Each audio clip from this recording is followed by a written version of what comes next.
Part 6, Chapter 1 of The Voyages of Dr. Dolittle by Hugh Lofting. New Popsipetel. John Thinkalot had not ruled over his new kingdom for more than a couple of days before my notions about kings and the kind of lives they led changed very considerably. I had thought that all that kings had to do was sit on a throne and have people bow down before them several times a day. I now saw that a king can be the hardest working man in the world if he attends properly to his business.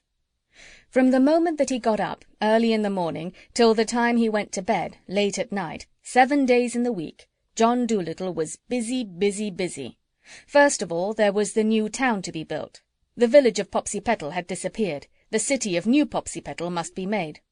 With great care a place was chosen for it, and a very beautiful position it was, at the mouth of a large river.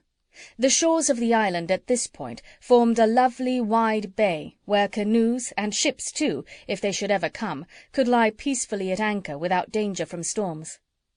In building this town, the doctor gave the Indians a lot of new ideas.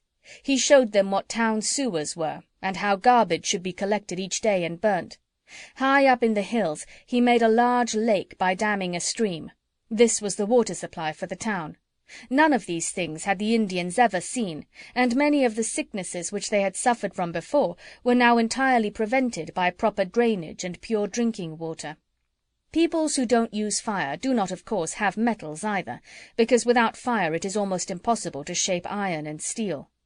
One of the first things that John Dolittle did was to search the mountains till he found iron and copper mines. Then he set to work to teach the Indians how these metals could be melted and made into knives and plows and water pipes and all manner of things. In his kingdom the doctor tried his hardest to do away with most of the old-fashioned pomp and grandeur of a royal court. As he said to Bumpo and me, if he must be a king, he meant to be a thoroughly democratic one, that is, a king who is chummy and friendly with his subjects and doesn't put on airs. And when he drew up the plans for the city of New Popsipetel, he had no palace shown of any kind. A little cottage in a back street was all that he had provided for himself. But this the Indians would not permit on any account. They had been used to having their kings rule in a truly grand and kingly manner, and they insisted that he have built for himself the most magnificent palace ever seen. In all else they let him have his own way absolutely, but they wouldn't allow him to wriggle out of any of the ceremony or show that goes with being a king. 1,000 servants he had to keep in his palace night and day to wait on him. The Royal Canoe had to be kept up, a gorgeous polished mahogany boat 70 feet long, inlaid with mother-of-pearl, and paddled by the 100 strongest men in the island. The palace gardens covered a square mile and employed 160 gardeners. Even in his dress the poor man was compelled always to be grand and elegant and uncomfortable. The beloved and battered high hat was put away in a closet and only looked at secretly. State robes had to be worn on all occasions, and when the doctor did once in a while manage to sneak off for a short natural history expedition, he never dared to wear his old clothes, but had to chase his butterflies with a crown upon his head and a scarlet cloak flying behind him in the wind. There was no end to the kinds of duties the doctor had to perform and the questions he had to decide upon.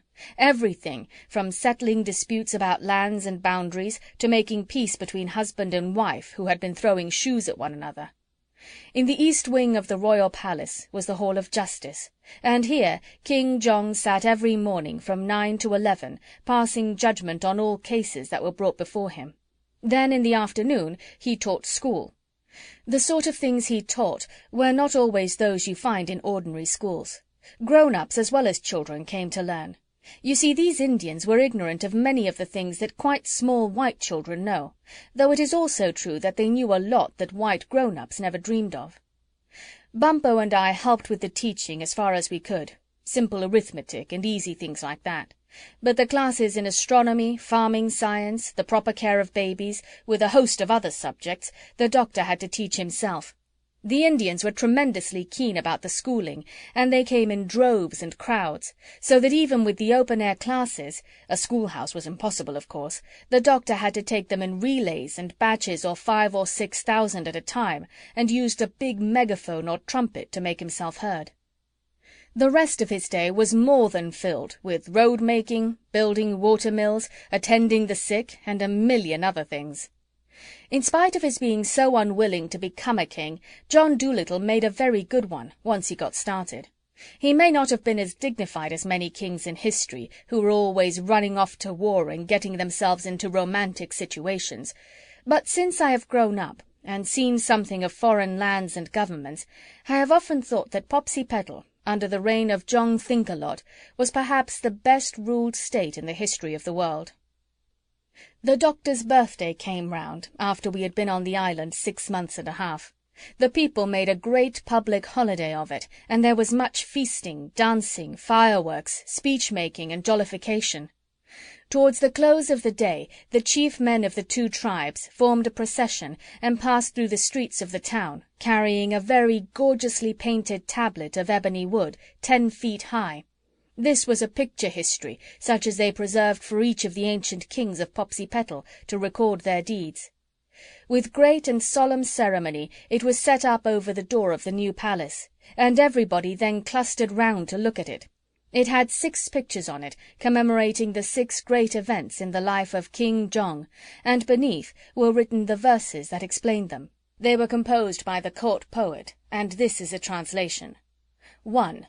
His landing on the island. Heaven sent, in his dolphin-drawn canoe, from worlds unknown he landed on our shores. The very palms bowed down their heads in welcome to the coming king. 2. His meeting with the beetle. By moonlight in the mountains he communed with beasts. The shy Jabizri brings him picture words of great distress. He liberates the lost families. Big was his heart with pity. Big were his hands with strength. See how he tears the mountain like a yam. See how the lost ones dance forth to greet the day. 4. He makes fire. Our land was cold and dying. He waved his hand, and lo, lightning leapt from cloudless skies. The sun leant down, and fire was born. Then, while we crowded round the grateful glow, he pushed our wayward floating land back to peaceful anchorage in sunny seas. 5. He leads the people to victory in war. Once only was his kindly countenance darkened by a deadly frown. Woe to the wicked enemy that dares attack the tribe with Thinkalot for chief. 6. He is crowned king. The birds of the air rejoiced, the sea laughed and gambolled with her shores. All redskins wept for joy the day we crowned him king. He is the builder, the healer, the teacher, and the prince. He is the greatest of them all. May he live 1,000,000 years happy in his heart, to bless our land with peace. End of Chapter 1.